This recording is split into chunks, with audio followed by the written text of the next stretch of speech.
ओम शांति। अथ श्री भगवत गीता प्रथम अध्याय। तो कल हमने देखा था कि दुर्योधन क्या करता है, अपने गुरु के पास जाकर यह कहता है। आज देखेंगे वो क्या क्या कहता है। 3 से लेकर तक 11 तक ये सारे श्लोक एक साथ, जिसमें कहा है उसने, पश्येताम पांडुपुत्राणाम आचार्य महतिम चमुम व्यूढ़म द्रुपदपुत्रेण तव शिष्येन धीमता। वो अपने गुरु से कह रहा है, हे आचार्य, आपके बुद्धिमान शिष्य द्रुपद पुत्र धृष्टद्युम्न द्वारा व्यूहाकार खड़ी की गई पांडवों की इस बड़ी भारी सेना को देखिए।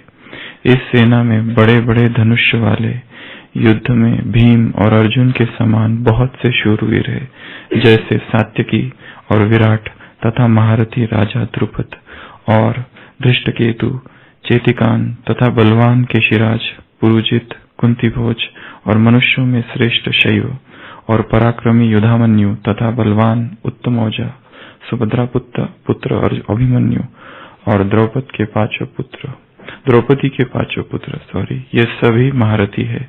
हे ब्राह्मण श्रेष्ठ, हमारे पक्ष में भी जो प्रधान है उसको आप समझ लीजिए। आपके जानने के लिए मेरी सेना के जो सेनापति है उनको मैं कहता हूँ। एक तो स्वयं आप और पितामह भीष्म तथा कर्ण और संग्राम विजयी कृपाचार्य तथा वैसे ही अश्वत्थामा, विकर्ण और सोमदत्त का पुत्र भूरिश्रवा तथा और भी बहुत से शूरवीर, अनेक प्रकार के शस्त्र अस्त्र युक्त, मेरे लिए जीवन की आशा को भी त्यागने वाले, सब के सब युद्ध में चतुर है। भीष्म पितामह द्वारा रक्षित हमारी वह सेना सब प्रकार से अजय है और भीम द्वारा रक्षित इन लोगों की यह सेना जीतने में सुगम है। इसलिए सब मोर्चे पर अपनी अपनी जगह स्थित रहते हुए आप लोग सब के सब ही निस्संदेह भीष्म पितामह की ही सब ओर से रक्षा करें।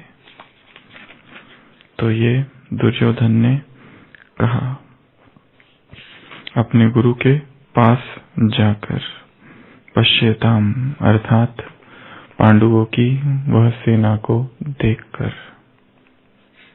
एक राजा के पास एक दिन एक कवि आता है और राजा की बहुत स्तुति करता है, राजा के लिए कविताएं गाता है। उस कविता में राजा का वर्णन इस तरह से करता है कि राजा एकदम खुश होता है। वो कहता है कि राजा जो है वो सूर्य के समान है, शब्द उसके पास बहुत है। कवि के पास तो महल बनाता है शब्दों के और प्रशंसा के, और राजा को बहुत खुश कर देता है। बहुत अच्छी अच्छी कविताएं सुनाता है, जिसमें मनुष्य सितारे है, राजा सूर्य है, इस तरह की।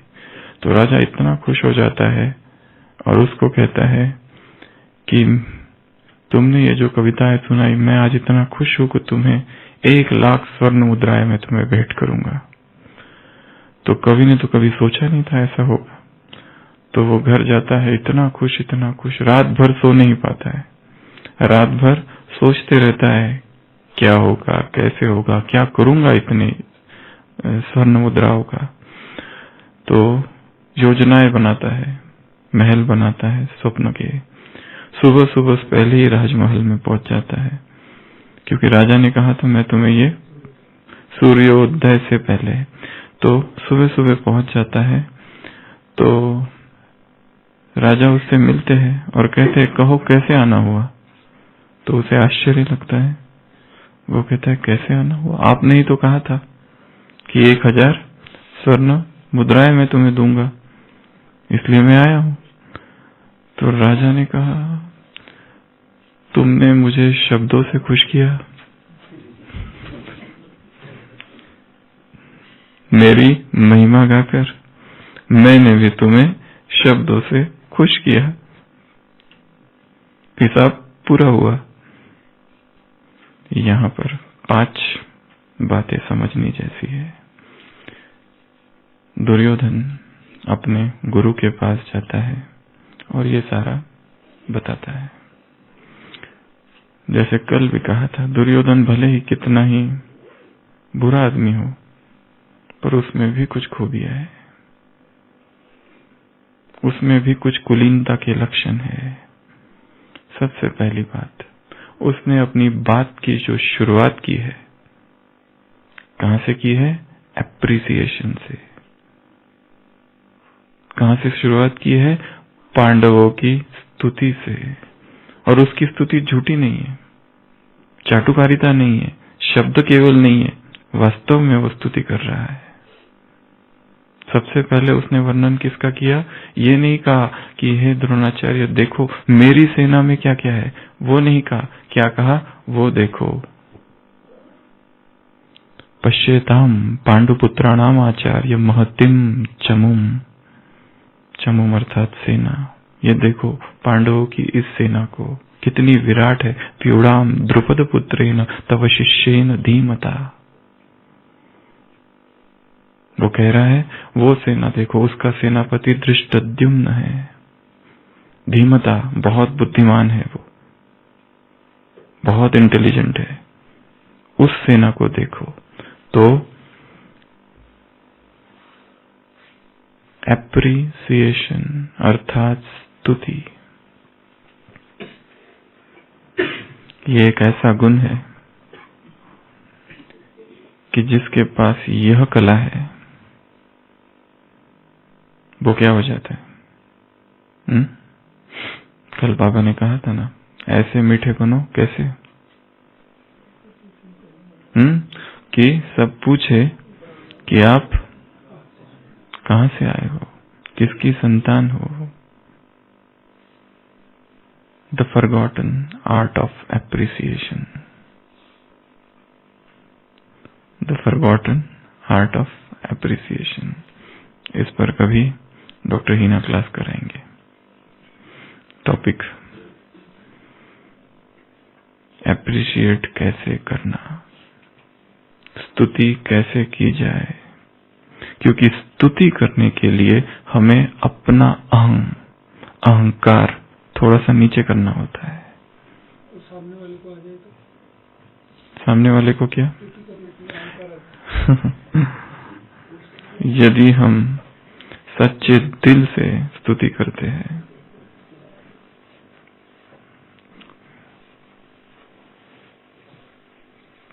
उसका क्या हो रहा है वो दूसरा प्रश्न है, परंतु हमारे मन में उस व्यक्ति के प्रति जो कड़वाहट है वो किसी मात्रा में कम तो हो जाएगी।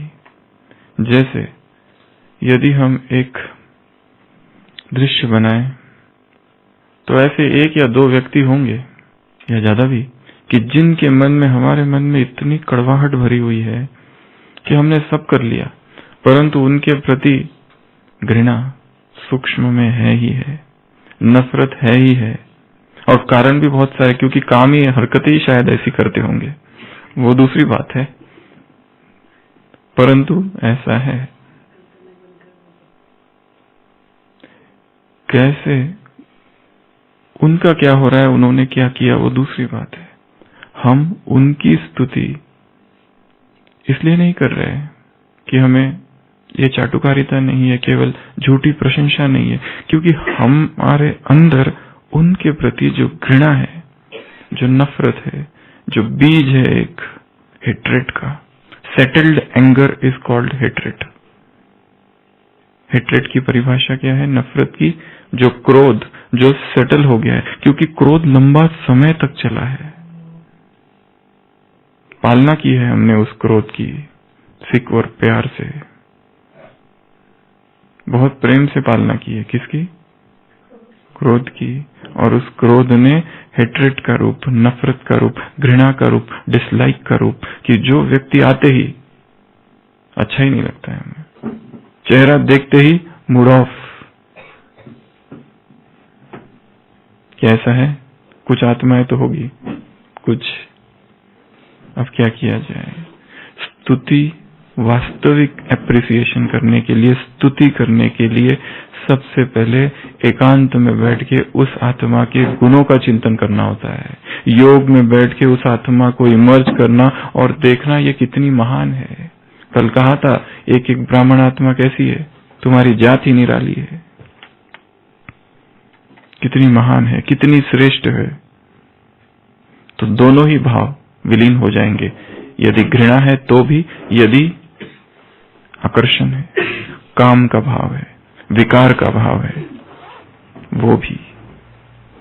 संबंध दो व्यक्तियों के बीच आकर्षण या विकर्षण, अत्यंत घृणा या अत्यंत मोह, ये दोनों ही खींचते हैं और आत्मा को विचलित करते हैं।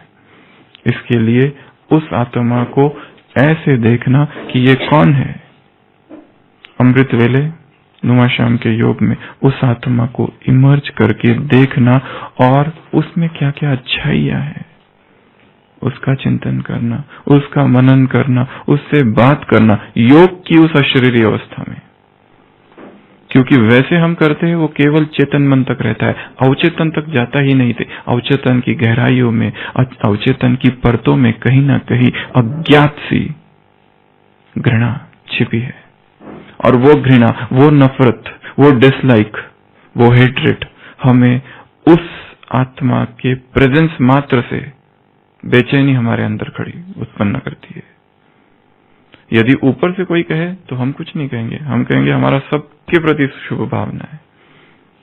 हम ऐसा ही कहते। कोई मानता है कोई ब्राह्मण कि वो कहे?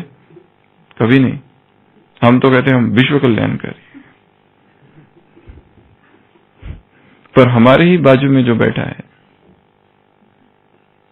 हम सोचते हैं ये अगर डिपार्टमेंट छोड़ के चला जाए तो बहुत अच्छा हो जाए, ये अगर दूसरे सेंटर पे चले जाए तो यहां शांति हो जाए।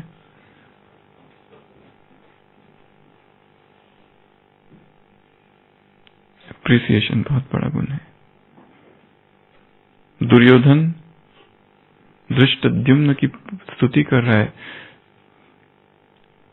शिष्येन धीमता विराटस्य सुयोधनो द्रुपदस्य महारथः।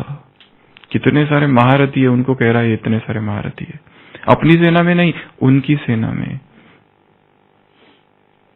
शत्रु की भी स्तुति कर रहा है। चालू वो अपनी सेना से भी कर सकता था, परंतु चालू कहां से कर रहा है?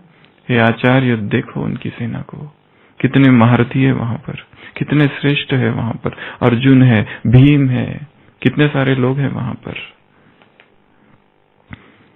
भीमस्य, सब महारथी उधर उस ओर है। युयुधानो विराटस्य द्रुपदस्य काशीराजस्य वीर्यवान।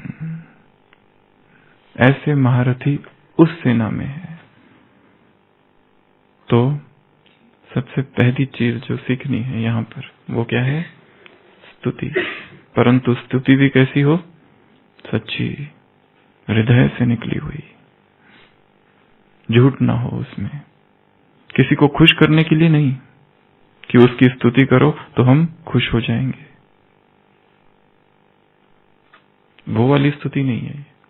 हृदय से निकली हुई प्रशंसा, स्तुति, एप्रिसिएशन, प्रेज, एक्नॉलेजमेंट। एक्नॉलेज करना, do not take souls for granted. यदि किसी ने हमारी मदद की तो हम समझते हैं ये तो उसका फर्ज ही है, करना ही चाहिए, उसने, उसका काम ही है ये। जो भी सेवाधारी भी आते हैं यहाँ, उनको भी धन्यवाद कौन देंगे?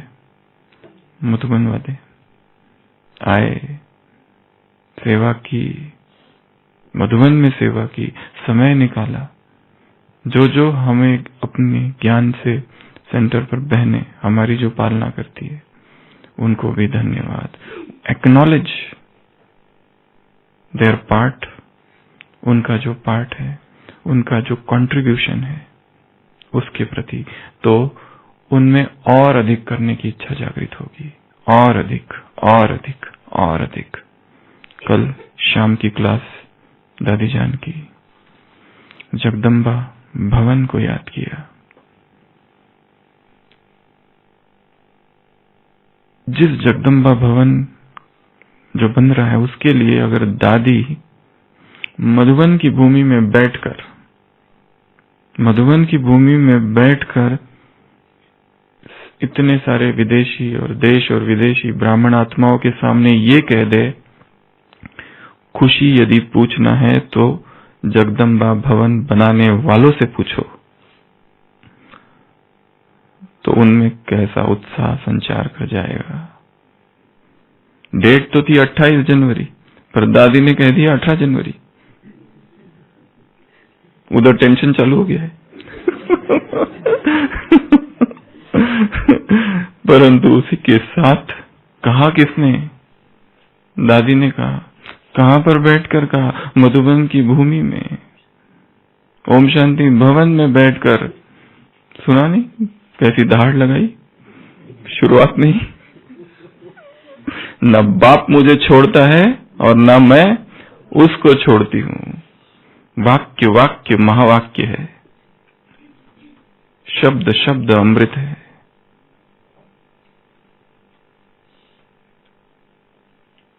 स्तुति, प्रशंसा, एक्नॉलेजमेंट, स्वीकार करना, हाँ ये तुम्हारी वजह से हुआ है।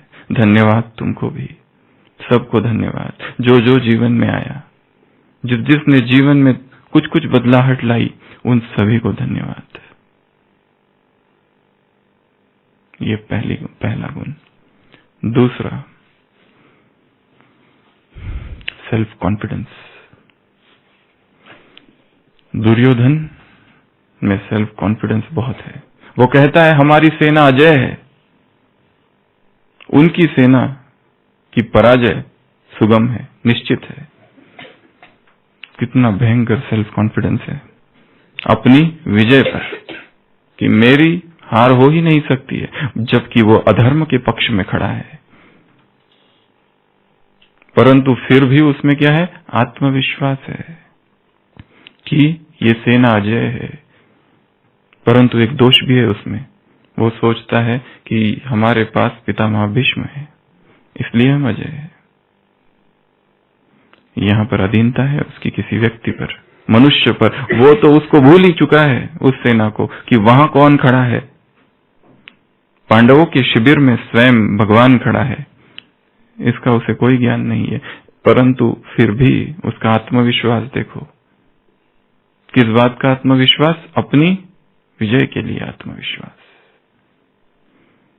दुर्योधन जैसा व्यक्ति भी इतना आत्मविश्वासी है, इतना सेल्फ कॉन्फिडेंस से भरा हुआ है, जबकि जानता है कितनी बार उसी को विराट के युद्ध में पांडवों ने एक अकेले अर्जुन ने सबको हरा दिया था। जब गंधर्वों ने उसको अपहरण किया था, तब फिर पांडवों ने ही उसे बचाया था। कितनी बार पांडवों के द्वारा उसकी हार हो चुकी थी, और जब जब उसने पांडवों को हराया था, वो झूठ और कपट से हराया था, ये भी उसे पता है। फिर भी होते हुए भी उसका आत्मविश्वास कितना है। एक अधर्मी व्यक्ति का आत्मविश्वास इतना है, तो हमारा आत्मविश्वास कितना होना चाहिए? जो कि धर्म के पक्ष में खड़े हैं, जिनके रथ का सारथी स्वयं भगवान है। हमें कितना नशा होना चाहिए जीत का। तो दूसरी जो बात है वो है आत्मविश्वास, सेल्फ कॉन्फिडेंस। डिफिडेंस नहीं होना चाहिए। लॉस ऑफ सेल्फ कॉन्फिडेंस को अंग्रेजी में शब्द है डिफिडेंस। व्यक्ति डिफिडेंट हो जाता है, आत्मविश्वास साहसिक हो जाता है उसका, जो कि अर्जुन के साथ हो गया आगे थोड़ी देर के बाद। है तो वो भी बहुत शक्तिशाली, परंतु एकदम टोटल लॉस ऑफ कॉन्फिडेंस। शिथिल गात्र हो गया, उसका जो गांडीव गिर गया, हाथ कपने लगे, वो सब कुछ हो गया। पर यहां पर दुर्योधन देखो कितना शक्तिशाली है। तो दूसरी जो धारणा है वो है आत्मविश्वास। कैसे बढ़ाएंगे, क्या करेंगे हरि भाई, जिससे हमारा आत्मविश्वास बढ़ जाए? हम क्या करेंगे? ये काम कैसे? अपने अस्त्र शस्त्र को याद करना कि हमारे साथ कौन है। सबसे पहले तो हमारे रथ में कौन विराजमान है। जब अर्जुन और दुर्योधन दोनों पहुंचते श्री कृष्ण के पास युद्ध से पहले मदद मांगने के लिए, क्योंकि शकुनी उधर से पट्टी पड़ा के भेजता है, अरे तुम तो बिल्कुल मूर्ख हो, जब तक कृष्ण के पास तुम नहीं जाते हो, क्योंकि उसकी नारायणी सेना जब तक तुमको नहीं मिलती तुम्हारी विजय नहीं हो सकती।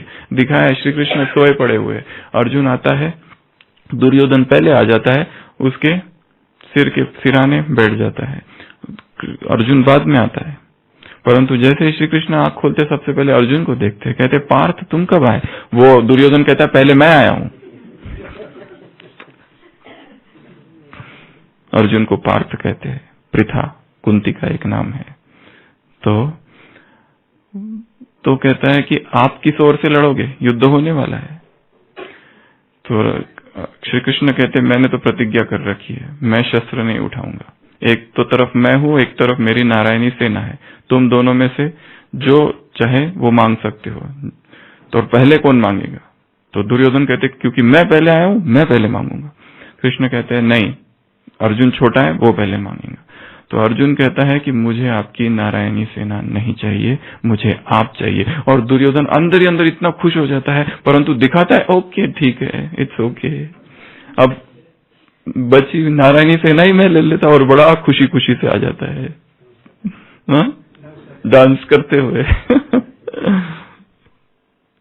वहां पर कृष्ण अर्जुन से एक प्रश्न पूछते हैं कि तुमने मुझे क्यों मांगा? मैं निहत्था, शस्त्र भी नहीं उठाऊंगा। वो कहता है वासुदेव, आप सारी दिशाओं को जानते हो, सारे मार्ग को जानते हो, और आप जैसा सारथी मुझे और कहीं त्रिभुवन में मिल नहीं सकता। वह सारथी जो सभी दिशाओं को जानता है, सभी मार्ग उसे पता है, आप मेरे रथ को कभी भी भटकाओगे नहीं। और युद्ध में सारा दारोमदार सारथी पर है। हमारा सारथी कौन है? स्वयं भगवान। जिस रथ का सारथी स्वयं भगवान है, क्या वो रथ कभी भटक सकता है? क्या वो जीवन रूपी रथ कभी भटक सकता है? सारे मार्ग उसको पता है, दिशाओं का ज्ञान उसके पास है, कभी नहीं भटक सकता। इसलिए सेकंड पॉइंट, फिर से उसी प्रश्न पर आते, प्रश्न का उत्तर अब तक आया नहीं है। सेल्फ कॉन्फिडेंस जो दुर्योधन के पास है, हम ब्राह्मणों में वो कैसे आए? स्मृति से, अवेयरनेस से, याद से। कौन सी याद से? मैंने ये पहले भी किया है। कब किया था? कल्प को थोड़ा हटा दो। बार बार किया है, ये जरा ठीक है। बहुत बार किया है, बार बार किया है, 10 बार किया है। फॉर एग्जाम्पल 10 बार घुमा है कल्प, 10 बार किया है, तो ये 11वीं बार है। ये थोड़ा थोड़ा पैलेटेबल है। मतलब कल्प मतलब एकदम बहुत ऊंची भाषा हो जाती है। हाथ में तो कुछ आना चाहिए। कई बार मैंने किया है, कई बार मेरी विजय हुई है, कई बार इस संस्कार को मैंने हराया। पुराना संस्कार, पुराना स्वभाव, पुरानी नेचर। स्मृति स्वरूप बन जाओ। तुम्हारा अनादि, आदि और अंत भी स्मृति स्वरूप है। अव्यक्तवाणी, उसी से समर्थी आएगी। तो सबसे पहली विधि क्या है? सेल्फ कॉन्फिडेंस को बढ़ाने की, स्मृति, याद करना बार बार कि ये जो संस्कार है या जो परिस्थिति है, ये कोई बहुत बड़ी परिस्थिति नहीं है, बहुत छोटी है। परिस्थिति से बड़ा मैं हूं। I M greater than all the circumstances. ये इतनी मुझसे छोटी है परिस्थिति, ये संकल्प बहुत शक्तिशाली है। इस समस्या से बड़ा मैं हूं, समस्या बहुत छोटी है। तो स्मृति। और क्या करेंगे विठल भाई? आत्मविश्वास को कैसे बढ़ाएंगे? स्मृति से बार बार अभ्यास। आधी रात होती है, छोटा सा अर्जुन वहां रसोई के पास घूमने घूमते पहुंचता है और आवाज आती है रसोई से, क्या हो रहा है? तो वो अंदर देखता है, कौन? तो भीम बैठा हुआ है अंधेरे में और खा रहा है। तो वो कहता है, भीम तुम यहाँ? वो कहता है, धीरे बोलो, कोई सुन लेगा। तो कहता, क्या कर रहे हो? तो बोला, भोजन, और तुम भी खा लो थोड़ा सा, पर थोड़ा ही खाना, थोड़ा मतलब थोड़ा, ज्यादा मत खाना। तो अर्जुन पूछता है, इतनी अंधेरी रात में तुमको पता कैसे चलता है? भोजन दिख कैसे रहा है? तो वहां भीम कहता है, अर्जुन आंखें जो है, हाथ जो है ना, उंगलियां, उसको भी आंखें होती है, मुंह तो वहीं के वहीं है, पर उंगलियों को भी आंख होती है। अभ्यास अर्जुन अभ्यास, अभ्यास अर्जुन अभ्यास। और तभी अर्जुन वहां से निकलता है और आधी रात प्रैक्टिस चालू कर देता है। आधी रात को जब सारे शिष्य सोए हुए हैं, द्रोणाचार्य उठता है बीच में से, कहता है, इसकी ट्रेनिंग तो मैंने अभी तुम्हें दी ही नहीं, फिर तुम कैसे कर रहे हो? वो कहता है, इसका मार्गदर्शन मुझे भीम भैया ने किया है। अभ्यास अर्जुन अभ्यास। तो क्या करना है? अभ्यास करना है। किस बात का अभ्यास? स्वमान का अभ्यास। स्वमान का कौन से आत्मविश्वास बढ़ाने वाले स्वमान है? मैं कल्प की, मैं बार बार की, रिपीटेडली विजयी आत्मा हूं। I am a victorious soul. और 5 साल पहले बोलता।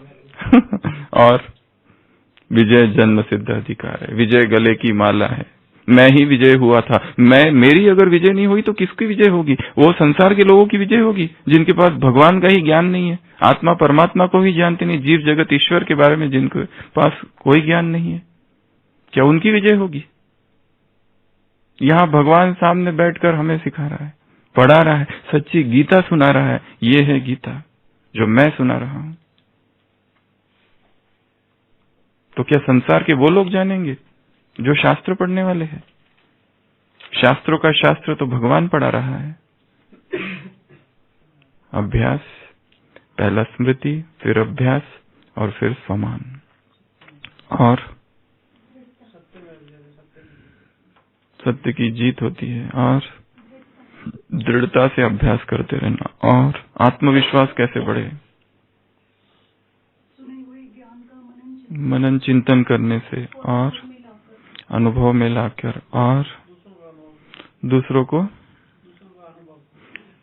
का अनुभव, और जीवन कहानी। अगले संडे की मुरली क्वेश्चन नंबर 3, जो पढ़े लिखे कम है वो कैसे सेवा करेंगे? अनुभव सुनाओ, दूसरों को कहानियां सुनाते रहो अपने अनुभव की, बस वही सेवा है। सबसे बड़े से बड़ी सेवा यही है। अनएजुकेटेड एंड एल्डर्स जो है, उनको क्या सेवा दी बाबा ने? अपना अनुभव की कहानियां सुनाते रहो, बस यही सेवा है। तो ये भी एक। और कॉन्फिडेंस बढ़ाने के लिए क्या करेंगे? सेल्फ कॉन्फिडेंस जिससे बढ़ जाए।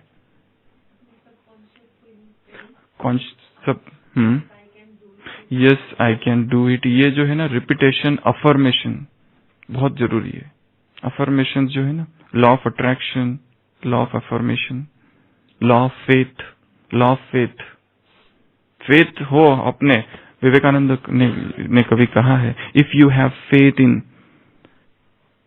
33 crores of gods and goddesses, but if you have no faith in yourself, success is impossible. यदि तुम्हें 33 कोटि देवी देवताओं में विश्वास है पर 100 में विश्वास नहीं है, तुम्हारी विजय नहीं हो सकती। खुद पे विश्वास, faith. If you tell to the mountain, get up and get planted on the sea, and if you have faith in your heart, it shall obey you. Jesus के वचन है, यदि तुम इस पर्वत से कहो, ए पर्वत उठ और समुद्र में जा गिर, और तुम्हें विश्वास है तुम्हारे अंदर, तो वो तुम्हारी बात मानेगा। But E of little faith, एक कम ईमान वालों, क्या तुम में इतना भी विश्वास नहीं? स्वयं में विश्वास, अपनी योग्यताओं का चिंतन करना, अपनी ही विशेषताओं का चिंतन करना, अपनी महानताओं को याद करना, अपनी स्पेशलिटीज को याद करना। बताने की बात नहीं है दूसरों को, याद करने की बात कह रहे हैं हम। खुद ही मनन करना कि मैंने ये किया था, ये तो मेरे लिए कुछ भी नहीं है। जब ये लोग, संसार के लोग, वो दशरथ मांझी इतनी पूरी चट्टान को ये कर सकता है, तो मैं क्यों नहीं कर सकता? अब स्मृति दिलाना, याद कराना, उस अवचेतन में छिपी हुई शक्ति को जगाना। सुबह उठते ही पहला पावरफुल संकल्प करना। ये सारी चीजें करोगे तो आत्मविश्वास बढ़ेगा, जीत नजदीक आएगी, समीप आएगी। और जब हम बार बार जीतते हैं तो विश्वास और बढ़ता है, और बार बार हारते हैं तो विश्वास अपने आप और कम कम होते जाता है। फिर तो एक समय आता है लोग छोड़ ही देते पुरुषार्थ, अपने बस की बात ही नहीं। जिसको बनना है बाप समान बने, ये हमारा काम नहीं है बाप समान बनना। ये अवस्था आ जाती है बार बार पराजय जब होती है। और बार बार जिसकी विजय होती है, जो अभी फर्स्ट आया, 5th में फर्स्ट आया, 6th में फर्स्ट आया, 7th में फर्स्ट आया, ऐसा स्टूडेंट जो होता है ना, वो बहुत उसकी आशा है, सबकी आशाएं होती है, और उसको भी लगता है मैं आऊंगा। सेकंड भी आ जाए तो दुखी हो जाते हैं घर पर वो और प्रयत्न करता है, और पढ़ाई करता है, क्योंकि क्यूमुलेटिव इफेक्ट कहते हैं इसके, डॉर्मियन इफेक्ट। तो आत्मविश्वास को बढ़ाने के लिए याद करना, स्मृति करना, अभ्यास करना, बार बार रिपीट करना संकल्प को। I George Washington will become the president of America. छोटा सा जॉर्ज वॉशिंगटन था, पैसे नहीं थे उसके पास, घंटी बजाता था क्लास में। एक क्लास जो होता है ना, उसके बीच में, पीरियड के बीच में जो बेल बजती है वो, पर बजाते बजाते कहता था टन टन टन, I George Washington will become the president of America, I George Washington will become the president of America. बस यही उसका अंतर मन में यह गुंज चालू रहती थी, और वो बन गया। रिपीट करते गया, रिपीट करता गया, रिपीट करता गया, अंदर ही अंदर, अंदर ही अंदर। ये दूसरा। तीसरा, दुर्योधन में एक चीज नहीं है, इंफीरियोरिटी कॉम्प्लेक्स नहीं है। क्यों? क्योंकि वो स्तुति कर रहा है शत्रु की सेना की। जिस व्यक्ति में हीन ग्रंथि होती है वो कभी दूसरों की स्तुति नहीं कर सकता इस तरह से, जिस तरह से वो कर रहा है। उसमें आत्मविश्वास है, हीन भावना बिल्कुल नहीं है, अपने प्रति तो बिल्कुल नहीं है। वो, उसको तो अपने जीत का नशा है। वो कहता है हम ही विजय, हमारी जो सेना है अजय है, इनविंसिबल, इसको कोई नहीं हरा सकता हमारी सेना को। वो सेना की हार सुगम है। ये कितना नशा है। तो उसको ये जो हीन ग्रंथि का भाव है, एक होता है सुपीरियोरिटी कॉम्प्लेक्स, पर उसके अपोज में एक दूसरा है हीन भावना। ये जो हीन भावना है ये बहुत बहुत नुकसान करती है। दो प्रकार के व्यक्ति है, अगर अच्छे व्यक्ति, बुरे व्यक्ति। दुर्योधन बुरा व्यक्ति है, फिर भी उसमें हीन भावना नहीं है। यदि कोई अच्छा व्यक्ति है, बहुत अच्छा, पर यदि उसमें हीन भावना है तो भी बार बार पराजय होगी। सेल्फ विक्टिमाइजेशन करेगा, प्लेइंग द विक्टिम कार्ड, खुद को नीचे समझेगा हमेशा। ये जो सेल्फ विक्टिमाइजेशन है, एक ऐसा अवगुण है कि जितने भी सेंसिटिव लोग जो ज्यादा होते हैं उनमें ये बहुत होता है। मेरी वजह से हुआ, मैं ही रिस्पॉन्सिबल हूं, ये जो हुआ ना तुम्हारे जीवन में, जो भी हो रहा है मेरे वजह से हो रहा है। बच्चे जो बिगड़ गए मेरी वजह से बिगड़े। खुद को दोषी ठहराना, हर चीज में खुद को दोषी ठहराना, सेल्फ विक्टिमाइजेशन। धनुष्यबाण जो ऐसा चलता है वो उल्टा, इधर मैं मेरी वजह से हो रहा है। ये जो हीनता के भाव है, हीन ग्रंथि जो है, न्यून गंडता, इंफीरियोरिटी कॉम्प्लेक्स, ये बहुत बड़ा शत्रु है। ये सेवा हमने कभी की नहीं और हमको आती भी नहीं, हमको आता ही नहीं है ये। अरे कोशिश तो करो, अरे हमको पहले ही पता है हम नहीं कर पाएंगे, कोशिश तो करो। नहीं किया था एक बार तो बहुत बुरा हाल हो गया था। खुद में कोई कॉन्फिडेंस ही नहीं है, और हीनता के भाव है। जो भक्ति में बाबा कहते हैं ना, तुम कितने हीनता के भाव थे, मैं ये हूं, ऐसा हूं, वैसा हूं, वो अभी भी ब्राह्मण बनने के बाद किसी दूसरों अर्थों में चल रहे हैं। इंफीरियोरिटी कॉम्प्लेक्स, हीन ग्रंथि, ये यदि हट जाए तो व्यक्ति कॉन्फिडेंस से करता है। हाँ, वो नहीं, वो दूसरी बात है कि सुपीरियरिटी कॉम्प्लेक्स ना आ जाए बीच में, निमित्त भाव जिसको बाबा कहते हैं। पर निमित्त भाव अर्थात ये नहीं कि आप एकदम हीन बन जाओ। हीनता अवगुण है, दुर्गुण है। हीन व्यक्ति कभी भी ऊंचाइयों पर नहीं पहुंच सकता है, शिखर पर। इसके लिए स्वयं को देखना है, मेरे अंदर कहीं वो हीन भावना तो नहीं, कहीं ना कहीं ये ग्रंथि तो नहीं। महावीर ने निर्ग्रंथ समाधि की चर्चा की है। निर्ग्रंथ समाधि, सारी ग्रंथियां, सारी गांठें जिसमें खुल गई है। ये जो चित्त में गांठें हैं, complexes, subtle complexes, intricate complexes, जटिल गांठें हैं, उनको खोलते जाना अध्यात्म है। सरल हो जाओ।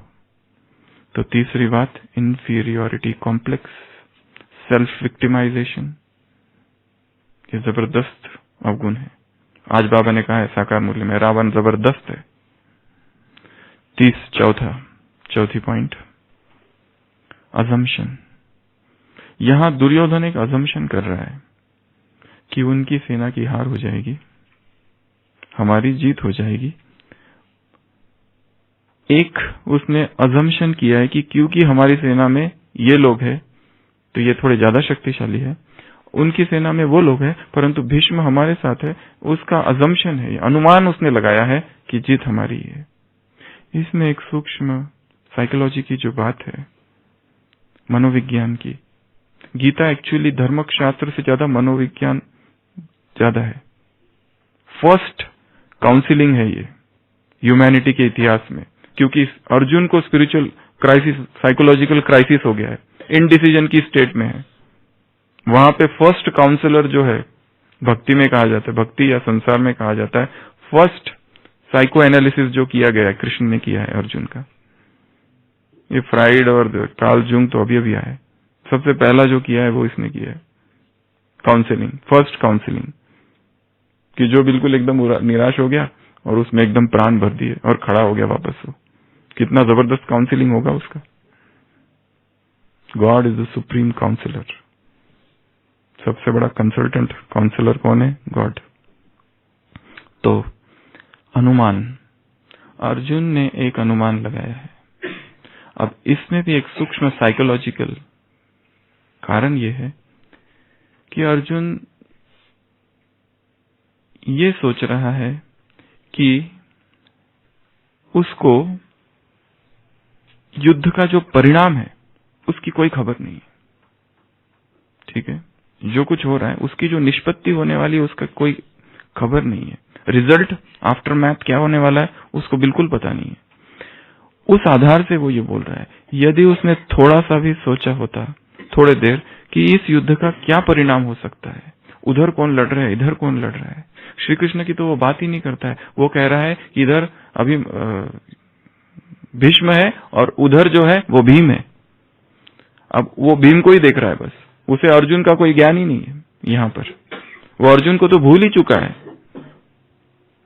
उसका सारा ध्यान किस पर है? भीम कर, कम बुद्धि वाला पर ज्यादा शक्तिशाली जो है। सारा ध्यान वो उसी को शत्रु समझता है, सारी धुरी जैसे उसके ऊपर है, भीम पर है, ऐसा वो सोच रहा है। ये उसका अनुमान है। उसे वो अज्ञात तत्व, द अननोन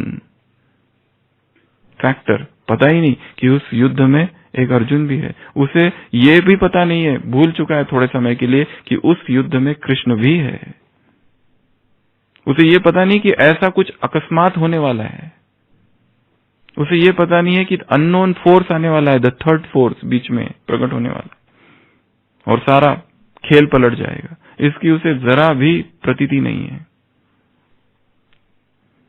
उसने अनुमान लगाया। मुरलियों में बहुत बार अनुमान की बीमारी के बारे में आता है। अर्थात क्या, कहां बोलते हैं बाबा, हम अनुमान लगा लेते हैं किस बात का? हमारी भी लड़ाई किसके साथ है? माया के साथ है। बाबा ने कहा है, रावण को कम नहीं समझो, रावण को कम नहीं समझना, जबरदस्त है वो। इसके लिए तो तुम्हारा राज्य छीन ले जाता है, बड़े बड़े महारथियों को ले जाता है। रावण जबरदस्त है, विकार जबरदस्त है, देवभान जबरदस्त है। अपने शत्रु को कम आंकना, ये अनुमान लगाते हैं हम। और कौन से अनुमान लगाते हैं? हो जाए अनुमान से भी ये थोड़ा दूसरा है, हो जाएंगे वो नहीं, और वो संशय है, वो दूसरा है। और अनुमान अज्यूम कर लेना कि ऐसा ऐसा होगा, क्या क्या अज्यूम कर लेना कि हमने प्रैक्टिस बहुत की है, हो जाएगा। ऐसा नहीं है, बहुत प्रैक्टिस करने के बाद में भी लोग हारते हैं। कितनी भी प्रैक्टिस करो, प्रैक्टिस निरंतर होती रहे, थोड़ी भी चूके कि गए। और समय पड़ा है और कौन बना है। जितने भी हमारे मन में अजम्पशंस है, अनुमान हमने भर रखे हैं कि ये ऐसा ऐसा है, हो जाएगा, हो जाएगा, जो भी है वो सब अजम्पशंस है। ऐसा नहीं है। बहुत साधना चाहिए, बहुत प्रैक्टिस चाहिए, सतत निरंतर अभ्यास चाहिए। कोई भी चीज का अनुमान लगा के हम नहीं जी सकते। जैसे यहाँ उसने अनुमान लगा के वो थोड़ा निश्चिंत हो गया है दुर्योधन, पर इससे नहीं होगा, इसके लिए बाद में हार हुई उसकी। उसी के साथ जुड़ा हुआ पांचवा जो है, पांचवी बात, भ्रम, इल्यूजन, भ्रम।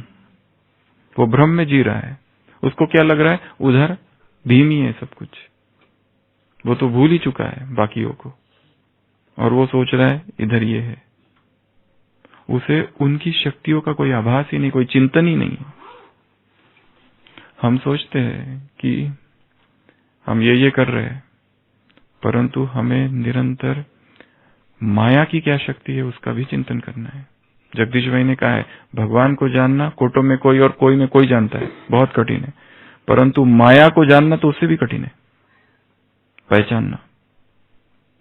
जो कोटों में कोई और कोई में कोई है, उनमें भी कोई कोई माया को जान सकता है। क्योंकि माया के हर दिन अगर हम देखें, कितने अलग अलग रूप है, हमने जो सोचे भी नहीं थे वैसे रूप है उसके।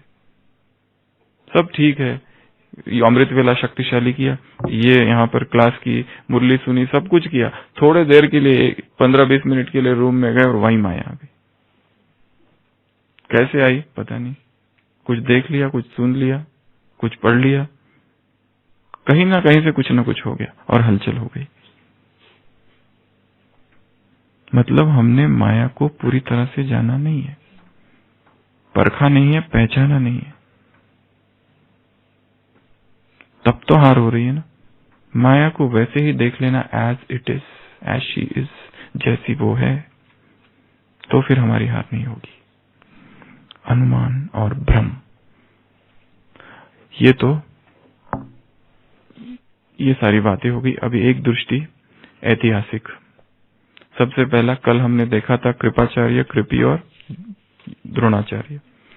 ऐसे किसी के जन्म हो सकते हैं क्या? आज यहाँ बात की है ध्रुपद की, धृष्टद्युम्न की। धृष्टद्युम्न अगर नहीं होता, ये एक और अटपटी सी बात है, जगदीश भाई ने लिखा है कि 3 जो मुख्य लोग हैं उनकी मृत्यु पहले से ही निश्चित है। भीष्म की मृत्यु पहले से ही निश्चित है, श्रीकंठी द्वारा होगी। कर्ण की मृत्यु पहले से ही निश्चित है, अर्जुन द्वारा होगी, और कर्ण को भी पता है। द्रोणाचार्य की मृत्यु पहले से ही निश्चित है कि धृष्टद्युम्न द्वारा होगी। ये कैसी कहानी है? क्या ये कहानी सत्य हो सकती है? ये एक प्रश्न। ऐतिहासिक, फिर थोड़ी इतिहास की बातें। ये द्रुपद जब अपमानित होता है तो द्रौपदी और धृष्टद्युम्न दोनों यज्ञ से प्रकट होते हैं। क्या ऐसे किसी का जन्म हो सकता है? अगर ये दोनों ही पात्र वहां नहीं है तो पूरा महाभारत होगा ही नहीं। फिर दूसरे आ जाओ इधर, पांडव। 5 पांडवों के जन्म कैसे है? क्या ये सत्य हो सकते हैं? सबसे पहले युधिष्ठिर, धर्मराज, संभव नहीं है। उसके बाद में भीम वायुपुत्र है, अर्जुन इंद्रपुत्र है, नकुल सहदेव वो अश्विनी कुमार के पुत्र है, कर्ण सूर्य पुत्र है। ऐसा कोई व्यक्ति कभी पैदा हुआ है जिसमें कवच और कुंडल हो? ये सारे जो पांडव के जो भी जन्म हुए हैं, पांडव को या फिर कौन्तेय कहते हैं तीनों को, कुंती पुत्र 3 और माद्री के 2 नकुल सहदेव, तो इनके ये जो जन्म दिखाए, क्या वास्तव में ऐसा कभी हुए थे या संभव है? विवेक तो कहता है असंभव है। अगर ये पांडव है ही नहीं तो ये युद्ध हुआ ही नहीं है। ये सारा लिखा हुआ है। उस समय जो भी ऋषि मुनि होंगे, कोई युद्ध हुआ होगा, उसको फिर नाम दिया महाभारत। ऐसी ऐतिहासिक घटनाएं नहीं हो सकती। इसमें ये सारे जो वर्णन है बहुत सारा होगा। ये सभी पात्र क्या वास्तव में थे? इम्पॉसिबल। तिलक ने तो बहुत कड़ा इसके ऊपर ये किया है गीता रहस्य में, it's not possible. Even Vivekananda ने एक जगह बोला, the man Krishna might have existed.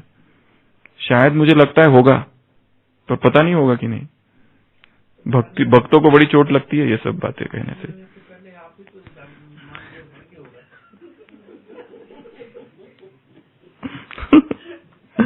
तो ये जो भी जो सारे पात्र है वास्तव में फिगरेटिव, सिंबॉलिक, रूपक है, सारे एग्जाम्पल्स है। ये अभी है, इनको फिर अलग अलग ढंग से इस तरह बना दिया है। ऐसा नहीं हो सकता है। ये जिस तरह से उनका इधर इनका जन्म हो रहा है, उधर उनका जन्म हो रहा है, एक एक का जन्म कहानी पढ़ो तो आश्चर्य है सारा कि ऐसे कैसे हो गया ये।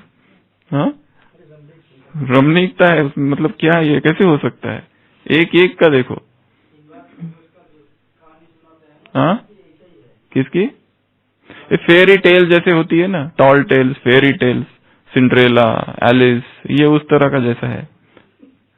पर भक्तों के सामने ये मत कहना, उनको बड़ी चोट लगेगी यहाँ पर। इसलिए ये कुछ ऐतिहासिक बातें। तो 5 चीजें बताई है। सबसे पहले बताया एप्रिसिएशन, स्तुति। चाहे कोई कितना भी बुरा व्यक्ति हो, उसमें कुछ ना कुछ तो अच्छा होगा ही, कुछ ना कुछ तो होगा। एप्रिसिएशन कुछ ना कुछ तो उसमें होगा, परंतु हम शायद देख नहीं पाते, हमारे पास वो शायद दृष्टि नहीं है। दूसरा बताया आत्मविश्वास, सेल्फ कॉन्फिडेंस को बढ़ाना है। तीसरा बताया इंफीरियोरिटी कॉम्प्लेक्स, यदि हम में है तो उस पर काम करना है, थोड़ा सा टाइम निकालना है। सेल्फ विक्टिमाइज करने का नेचर बन चुका है, काम करना है। ऐसा नहीं है, ड्रामा को थोड़ा याद करो, ड्रामा के पट्टे पर मजबूत रहो, कल कहा था। तीसरा बताया अजम्पशंस एंड इल्यूजन्स। हम एक अभ्यास नहीं, अजम्पशंस एंड इल्यूजन्स। हम अज्यूम करते हैं चीजों को और इल्यूजन में जीते हैं, एक मीठे भ्रम में जीते हैं। शायद सत्यता वैसी है ही नहीं, सत्यता कुछ और है, और हम देख ही नहीं पाते क्योंकि हम उस व्यू चक्र में, वहां पर हम फंसे हुए। उससे थोड़ा हम बाहर अगर निकले, जैसे किसी एक व्यक्ति के साथ, यहाँ पे दुर्योधन को भ्रम है, बहुत ज्यादा विश्वास है, किस पर? ये भीष्म पर। और भीष्म ने तो पहले ही कह दिया है कि मैं 5 पांडवों में से किसी को ही नहीं मारूंगा, और जब तक मैं हूं ये कर्ण बिल्कुल नहीं आएगा, आफ्टर माई डेथ कर्ण आ सकता है, तब तक नहीं। ऐसे पर उसको विश्वास है, या डिपेंडेंसी है, अधीनता बाबा जिसको कहते हैं ना, दूसरों पर अधीनता। ये भी उसका एक भ्रम है, दूसरों की शक्ति पर ज्यादा विश्वास करना, जो कि भगवान नहीं मनुष्य है। ये भ्रम है, ये समझ लेना कि ये मुझे काम आएगा। अटैचमेंट भी है इसमें। यहां कर्ण का भी नाम आया है। कर्ण भी एक रहस्यमय पात्र है, उसकी हम चर्चा आगे करेंगे। परंतु वो एक बार उपकार क्या कर दिया, दुर्योधन ने पूरा जीवन ही उसके चरणों में रख दिया। किसी ने मदद क्या कर दी मधुबन में पहुंचने के लिए, किसी ने चलो ज्ञान दे दिया, बहुत अच्छी बात है, किसी बहन जी ने ज्ञान दे दिया, पर वो भी तो निमित्त थी ना। अब उसी के पीछे पड़े रहना थोड़ी ना है। हाँ, मतलब वो जो सारे नए नए संबंध तैयार करके रख देते हैं, ये सब अधीनता है। ये कर्ण की जैसी स्थिति है। अर्जुन, कृष्ण उसको बताता है, बहुत सुंदर वाक्य है। युद्ध से पहले कृष्ण कर्ण को लेके जाता है और उसको बताता है कि अब मैं बताऊंगा तुमको, तुम कौन हो। वो चरणों में गिरता है, कहते हैं वासुदेव मुझे अपना परिचय कराओ, मैं कौन हूं इसका मुझे परिचय कराओ। हम भी, ये प्रश्न बहुत अच्छा है, बाबा के सामने, बाबा मैं कौन हूं, मुझे अपना परिचय कराओ। कितना अच्छा वाक्य है। बाबा मैं कौन हूं, मुझे मेरा परिचय कराओ। फिर बाबा बताएंगे, अरे तुम देखो देवता, ये हो तुम। तो वो एक वाक्य मुझे बहुत अच्छा लगता है जो कर्ण कृष्ण से कहता है कि हे वासुदेव, मुझे अपना खुद का परिचय कराओ। वो उसको कहता है कि तुम ये हो, बताता है तुम क्यों दुर्योधन के पक्ष में लड़ रहे हो, अधर्म का पक्ष है। कर्ण कहता है मैं जानता हूं मैं अधर्म के पक्ष हूं, मैं ये भी जानता हूं कि दुर्योधन ने जो कुछ किया सब गलत है, पर मैं क्या करूं, बंधा हुआ हूं, ऋणी हूं। पर कृष्ण ये भी कहते हैं कि तुम कब तक उस ऋण के पीछे अपना जीवन बर्बाद करोगे। वो कहते हैं मैं ये सब बातों को नहीं जानता, हमारा संबंध धर्म का नहीं है, प्रेम का है, दुर्योधन और मेरा। तो ऐसा नहीं कि किसी ने हमको ज्ञान में ला लिया, ठीक है उसके उपकार, धन्यवाद, स्तुति, एप्रिसिएशन, एक्नॉलेजमेंट, पर हाथ धो के उसके पीछे नहीं पड़ने रहना। हाँ ठीक है, उसने मधुबन में आने के लिए हमारी सहायता की, लेटर बिटर दिया था, चिट्ठी बिट्ठी थी, अच्छा ठीक है, मधुबन में जब आए उसने हमारी पालना की, बहुत अच्छी बात है। पर ऋणी ऐसा नहीं हो जाओ कि वो अगर गलत काम कर रहा है तो उसमें हम सहायक बन जाए। ये भी सीखने जैसी बात है यहाँ पर। ठीक है, अच्छा, ओम शांति।